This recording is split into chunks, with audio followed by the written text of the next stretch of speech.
अरे सचिन, तुझा भाऊ पोलीस भरतीसाठी गेला होता ना? करतोय प्रयत्न, होईल पोलीस. अरे सचिन, आता तू त्याला काही करू देऊ नको. माझ्यासारखं एखादं छोटंसं दुकान टाकून दे आणि तो चालवे. हुशार पण आहे तो. ठीक आहे, दुकानही टाकून देऊ त्यांना.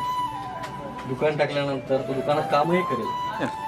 ठीक आहे, आपल्याकडे शेती आहे, शेतीमध्ये कामही करेल. पण ज्यावेळेस त्याला लग्नाची मागणी येईल आणि त्यांना पहिला प्रश्न विचारतील की शेती किती आहे, पण शेतीमध्ये मुली कामही करत नाही, तर शेती म्हणून शेतीला सरकारी नोकरी हवी, तेव्हाच तर त्या मुलाला मुलगी मिळेल.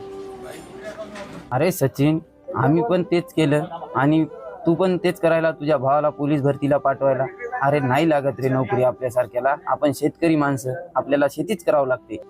आजच्या कंडिशनला शेतकरी मुलाला नोकरी असणे आवश्यक आहे, कारण नोकरी असेल तर त्या मुलाला आज लग्नासाठी मुलगी मिळेल आणि त्यासाठी त्याला पोलीस बनवायचं आहे.